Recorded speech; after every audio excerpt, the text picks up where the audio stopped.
Peggy 18.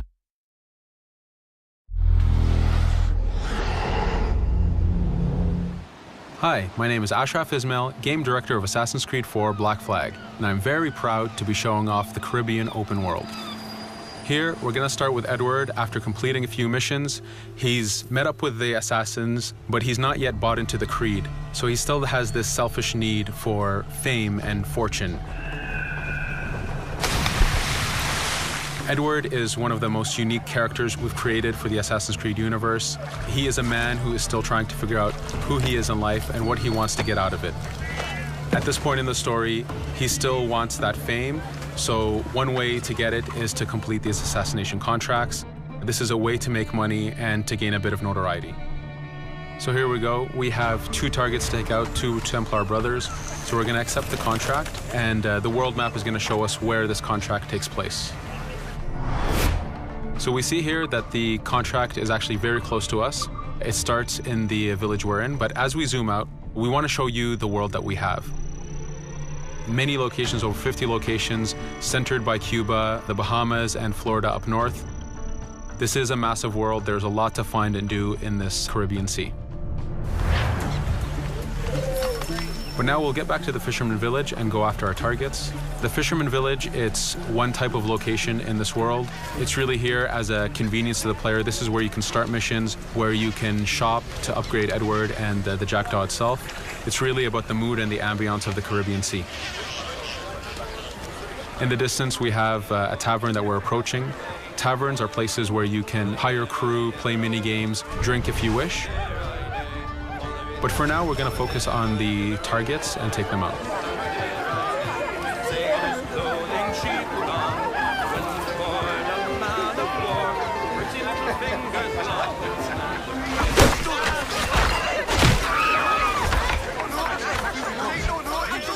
Now that we've taken out one brother, the other one's going to bolt. Just like classic ACs, we can chase him down and take him out that way, but there's many ways to complete this contract. We can use the new free aim system to shoot him this way, to eliminate him that way. We can jump onto the ship and take him out with his crew, but instead we're going to let him escape into the sea and follow him with the Jackdaw. This is your ship. This is the second main character of the game. You're going to have to customize and upgrade this ship as you go on this journey with Edward.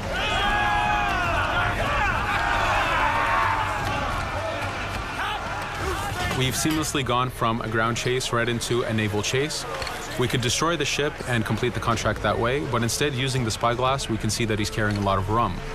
Rum is important in the economy system. It's one way of making a lot of money if you sell it properly. So instead of destroying the ship, we're going to plunder that ship. Fire! Here you can see the upgrades that we've made into the naval combat. Using the front cannons, you can shoot chain shots to slow down the ship. Using the new round shot mechanic of trajectory aiming, you can aim for the hull and do a lot of damage this way. This specific enemy is what we call a frigate. Frigates are the type of ships that you need to destroy as fast as you can, because the longer the fight lasts, the more damage they're capable of doing. We have other enemy types like the Charger or the Man of War. The Man of War is a massive ship capable of carrying over 100 cannons. These are ships that you really need to upgrade to be able to face. But now that this frigate has been demasted, we can start the boarding. Boarding, it's very important. You are a pirate. This is how you gain cargo. This is how you take on ships. So here we can start the boarding from any orientation or angle we wish. The distance even matters. If you get too close, the 2 crews will just jump right into each other. If you start a bit further, you can jump in the water and go in for a sneak stealth attack. We have 2 objectives to accomplish for this boarding. We can take out the captain, and we need to take out some of his crew. So using the swivel gun, we will efficiently take out a lot of the crew. And now we'll go for the captain using Edward's navigation abilities. Here, again, using the new frame system, we have a dangerous enemy on the other side taking out our crew. We can easily take him out with a headshot. So what we see here is that 2 ships have come together to create this 3D environment where, using your assassin abilities to navigate, to be stealthy, you can take the advantage and get the kill by surprise. Now that we've taken out the captain, we still need to take out a few of the crew members to complete this boarding. Now that we've plundered the ship, we're going to gain that rum that we saw earlier, but we're also going to gain ammo and crew members and some gold. With every boarding, there's 3 options that you can do with that ship. You can gain crew members, you can send the ship to your fleet if you wish, or you can salvage a ship to repair the Jackdaw if you took too much damage in the fight. In this case, since we did well, we're going to send the ship to our fleet. Now that we're back in the Caribbean Sea, we needed to make sure that every minute something is being advertised to the player, something new for the player to do. In this case, we have this uncharted location. These are what we call playas. We have over 75 of these in the Caribbean world.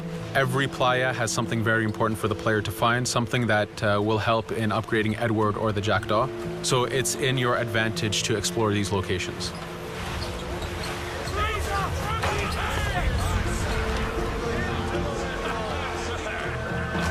Again, for us, seamlessness is very important. We needed to be able to explore this Caribbean world without having too much interruption in the action. So being able to just let go of the wheel anywhere we want, jump into the water, and swim over to that location. This is very important for the mood and the immersiveness of this Caribbean open world. Here, as we get on the playa, in the distance we can see that there's a faction battle, but closer to us we can see that there's this poor drunken sailor who's passed away. But being a pirate, of course, we're going to loot his body and see what he has for us.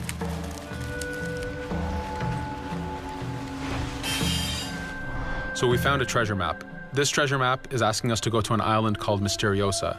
Every time you find one of these, you know that you're going to find a treasure that is linked to the progression of the Jackdaw or Edward, so they are very valuable.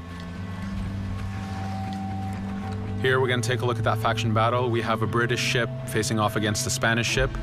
We could jump in and take advantage of this opportunity, allowing each ship to weaken the other and for us to plunder both. But now we're going to make our way back to the Jackdaw. Again, this is the second main character of the game. There's a lot of customization and a lot of upgrading to do on the Jackdaw. You can upgrade all the weapons to fit the playstyle you wish. Now, as we get onto the Jackdaw, we can see that the crew is cheering for us. Edward has a really close relationship with his first mate, Adewale, standing right there, and with his crew. And this is something that you'll see later in the demo, that we can lose and gain crew members. Again, using the spyglass, we can really see the contents of a ship, but you can also assess the danger and threat level of these ships. But for now, we're going to continue to Misteriosa to find that treasure. Here we've crossed into a harpooning zone. The harpooning system is connected to the hunting system, which is used for upgrading Edward himself. So you can upgrade the number of weapons he carries, the ammo that you can carry, and even his health. But for now, we've moved past that zone and we've got into a storm. Storms are very dangerous. If you're not careful, if you don't know how to navigate a storm, you will take damage to your ship and you will lose crew members. In the distance, we can see a water spout. This is a tornado in the ocean. These are very dangerous. They can suck you in, and when they do, they tear the ship apart and take out your crew. Here we can see its effect on a ship. This poor ship got sucked in and got destroyed. Storms are very dangerous, but we wanted the player to take advantage of this.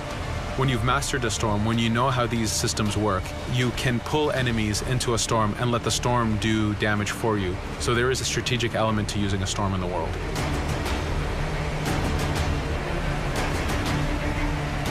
Here we can see that the storm is dying down a bit, but there's still this torrential downpour. It was very important for us to get the real mood of and atmosphere of the Caribbean in the weather cycles and in the daytime cycles.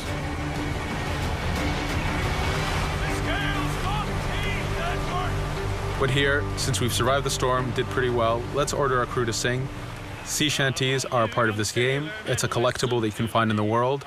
So the more you find, the bigger playlist you have for your crew. But for now, we've made it to Misteriosa. So again, we're going to seamlessly get off our ship and explore this location. Misteriosa is a Mayan ruin. Mayan ruins are heavy with stealth and navigation capacities. There's a lot of treasures and hidden discoveries to be found in these locations.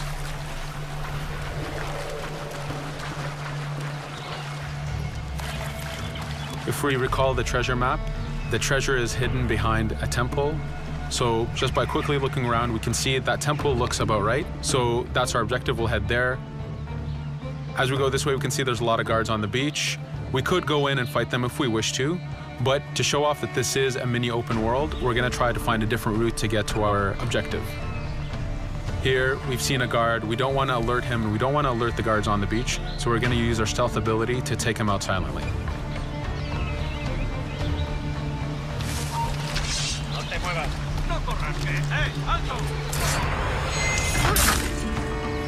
With AC3, we were able to push the navigation in the frontier, which means using natural environments like trees and rocks and so on. Mayan ruins are the perfect place where we mix man-made structures and these natural environments. So you really get to feel how far the navigation abilities of the assassin have come since the original game. In the distance there, we can see another part of the island being blocked off by a patrol of guards. We're going to avoid it for now and go for that treasure.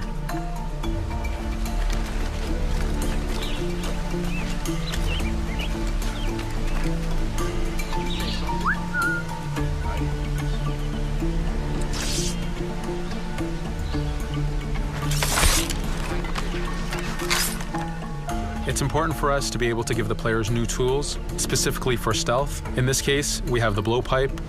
Using the berserk darts, you make your enemies go crazy. Effectively, this means that they'll attack anything and everything in sight, including their own friends, animals, or Edward if he was in the way. So you do have to be careful with how you use it. But now that we've caused a distraction, if we happen to fall down there, at least there's already a bit of damage done for us. But using our navigation skills, we're able to get past that area without any trouble. There in the distance, you can see the jackdaw placed exactly where you left it when you got onto this location. It's really important for us to show the beauty of this Caribbean world. The Caribbean has some amazing vistas, and we pushed ourselves to replicate this in the game.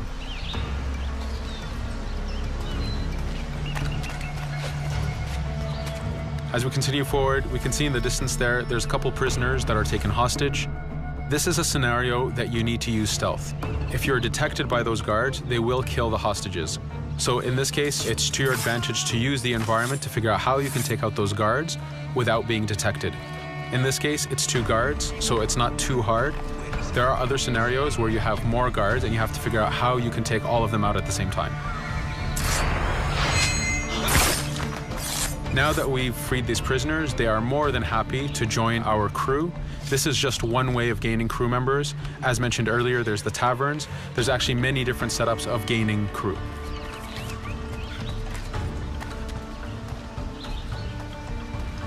Here, we're going to go back to the treasure map. We can see that the treasure is actually behind the temple near a fountain. So if we just look around, we can see that it's around here.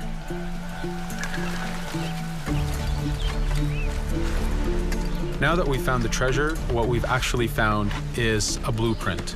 Blueprints are incredibly valuable for the upgrading of the jackdaw. This is how you can upgrade the biggest and most devastating upgrades of the ship.